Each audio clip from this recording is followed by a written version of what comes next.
All right, Shalom. Call all Yahweh, Ma'ashem Yahweh Shai, Ma'ashem Akakodash. Too long to the Bosel with the millstone. Doing this video to just go into the wickedness of Esau, the wickedness of Esau, Edom, the wicked, and the wicked have their purpose in the earth. I want to read this article on these phases down here in New Orleans for what they have planned here. It says the state is easing. The name of the article says New Orleans Mayor LaToya Cantrell releases phases to reopen the city. They're just gonna go into how they plan to so-called reopen everything. As they assume or try to, they bring things back to normal, or what they believe will be normal.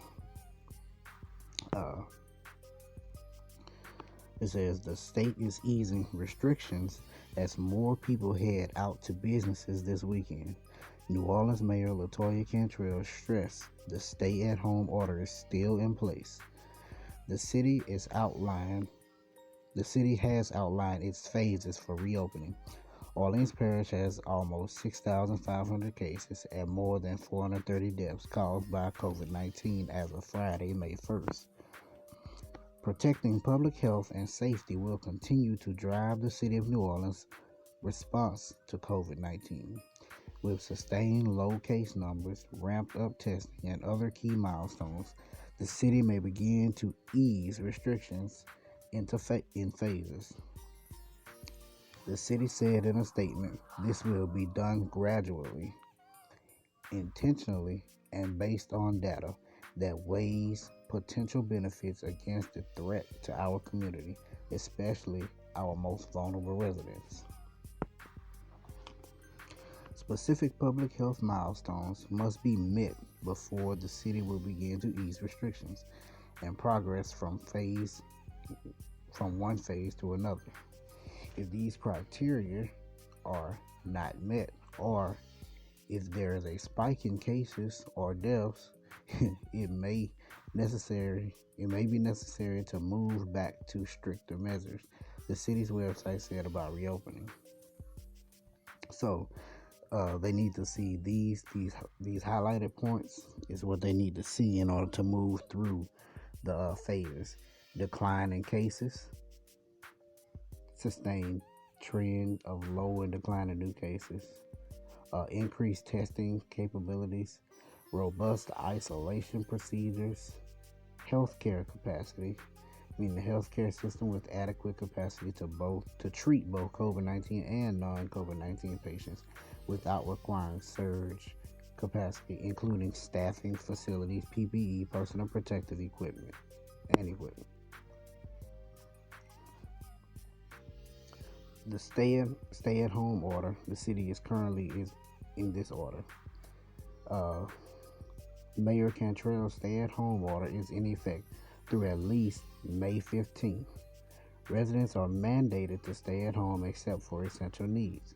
When criteria are met, the city may ease restrictions and progress to phase 1. Now let's get into these phases. Phase 1. Phase 1 will ease the stay-at-home order and restrictions on some low-risk operations while implementing limits on capacity, social distancing measures, and requirements for personal protective equipment. Sector-specific guidelines will be in place to ensure safe operations. High-risk residents like seniors and people with serious medical conditions should continue to stay at home. People who can effectively work from home should continue to do so. When criteria are met, the city may ease restrictions to progress to phase 2. Phase 2 will ease restrictions to medium-risk operations while continuing limits on occupancy, social distancing measures, and requirements for personal protective equipment. Sector-specific guidelines will be in place to ensure safe operations. Large gatherings will continue to be prohibited due to the significant risk of rapid spread through groups. High-risk residents like seniors and people with serious medical conditions should continue to stay at home. When criteria are met, the city may ease restrictions to progress to phase 3. Now, what's phase 3? Now, check this out. Phase 3 will occur with a vaccine or widespread immunity in the population. It will largely resemble pre-COVID 19 life, meaning they think it's going to go back to normal or what they deem as normal, although some restrictions may remain necessary. You see, phase 3 says it will occur with a vaccine or widespread immunity in the population. So they're hoping, what they're really hoping is to have a vaccine rolled out to the entire population in order to roll into phase 3. And that's the nature of the wicked. You know, the nature of the wicked is to impose you to take vaccines and do everything contrary to the Most High Power, Yahweh Hashem Yahushua. But that's the nature of the wicked. So I want to get a couple scriptures on the wicked. This is Malachi chapter 1, starting at verse 1. The burden of the word of the Lord of Israel by the hand of Malachi. I have loved you, saith the Lord, and you have said, wherein hast thou loved us? Was not Esau Jacob's brother, saith the Lord? And I have loved Jacob, but I have hated Esau. I have made his mountains a wilderness, and given his inheritance to the dragons. The Lord hates Esau. But if Edom shall say, we are impoverished, but we will return and build up what hath been destroyed. Thus saith the Lord of hosts, they shall build up, and I will throw down, and they shall be called the border of wickedness, and the people whom the Lord has. Hold on. This is not. Yeah. Salaki, bros. Alright. Yeah, I don't even know how I got on that version. Got to get back to the right version. Alright, Malachi chapter 1 and 1. The burden of the word of the Lord to Israel by Malachi. I have loved you, saith the Lord. Yet ye say, wherein hast thou loved us? Was not Esau Jacob's brother, saith the Lord? Yet I loved Jacob, and I hated Esau, and laid his mountains and his heritage waste for the dragons of the wilderness. And that's what's going to be the end result of Babylon the Great. It's going to be broken down and will not be built up. Whereas Edom says, we are impoverished, but we will return to build the desolate places. Thus saith the Lord of hosts, they shall build, but I will throw down. They shall call them, what? The border of wickedness, and the people against whom the Lord hath indignation forever. That's Esau for you. And we were just gonna get some of the natures of Esau. Because they are the wicked.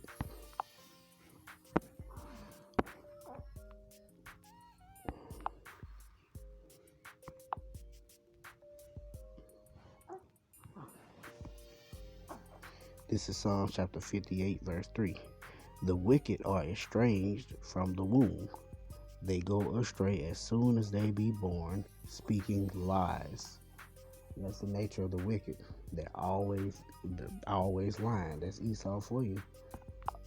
He lies about everything. This is Psalms chapter 53, starting at verse 1.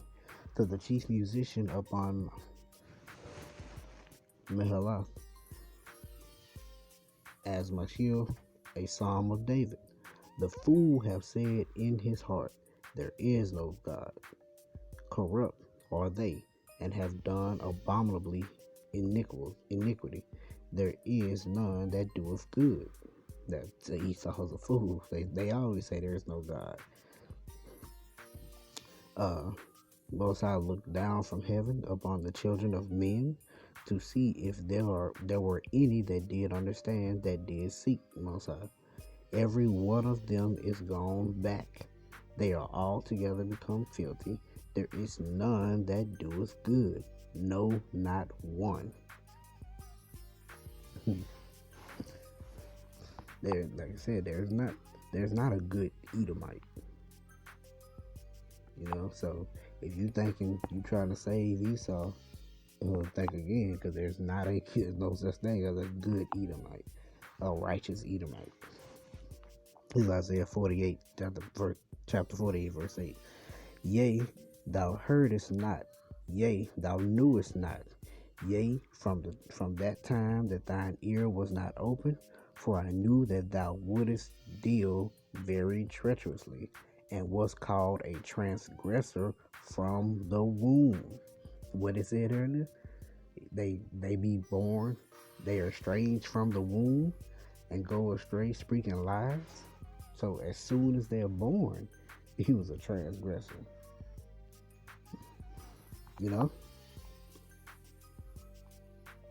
That's literally the nature of Esau. That's him. This is Habakkuk chapter 2, chapter verse 4.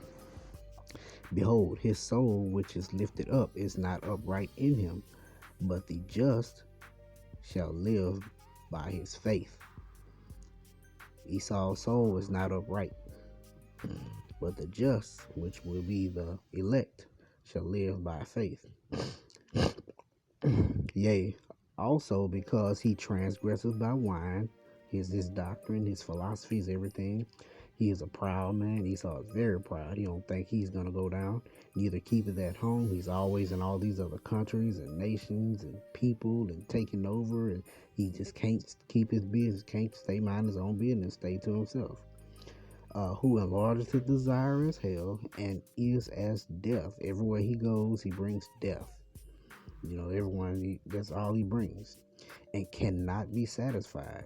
He heapeth everything unto himself, but gathereth unto him all nations, and heapeth unto him all people. Think about it, man. Esau trying to go to the moon. They trying to go to Mars. Like, bro, chill out. Like, sometimes he's like, bro, you got it. You literally have the whole entire planet Earth. Sit your ass down and enjoy your kingdom. But that's not the nature of Esau. Esau will never be satisfied. And I want to get let's see.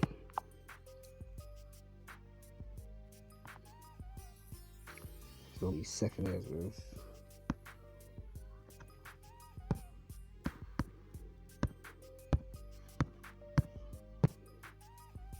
Chapter 16.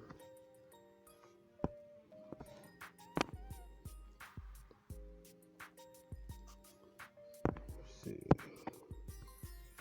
I want to start at. Oh, here you go. Second Ezra chapter 16, starting at verse 17.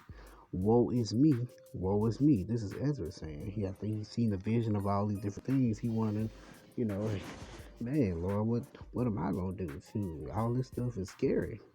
But he said, woe is me, who will deliver me in those days? Shoot, Yahushua gonna deliver you in those days, man. That's that faith we got. So yeah, we faith-based Israelites, and our faith is gonna be in Yahweh Hashem Yahushua. Verse 18, the beginning of sorrows and great mournings, the beginning of famine. Where we in right now, we got a famine coming, a great death, a lot of people dying, the beginning of wars, and the power shall stand in fear, the beginning of evils. What shall I do when these evils shall come? What's evil mean? Bad times, negative things, And we got this is the etymology of evil. It says, bad, vicious, ill, wicked. Check that out. The other part of the word bad, vicious, ill, wicked, the wicked. So literally, Esau is synonymous with evil.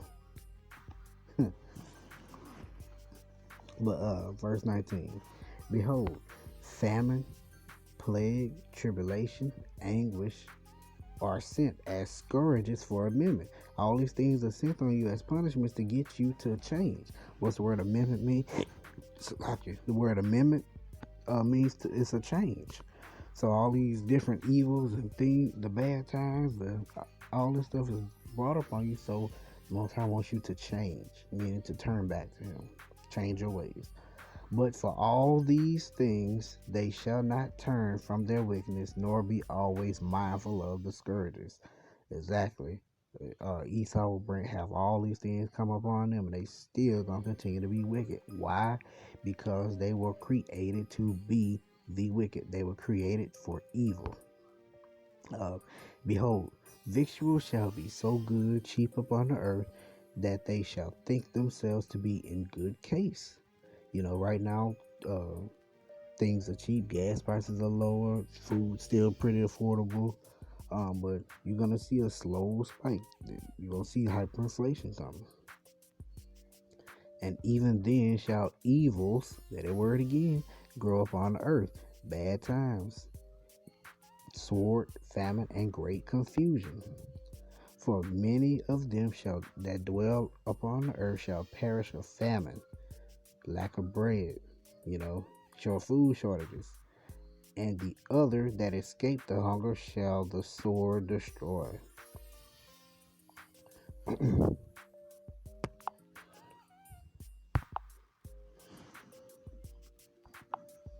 Bro, Esau is put here for his purpose, and he's doing a perfect job of being the wicked.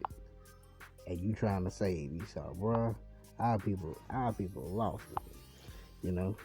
Let him be the wicked. That's what he's supposed to be. He was estranged from the birth. He's not. He was never created to be good. He was never created to be righteous. We'll say it again. There's no such thing as a righteous Edomite, because Edomites were not created to be righteous. So, check this out. I want to finish off with this. This is Proverbs 16:4. The Most High hath made all things for Himself, yea, even the wicked for the day of evil. There's that word again. That's what the wicked were created here for.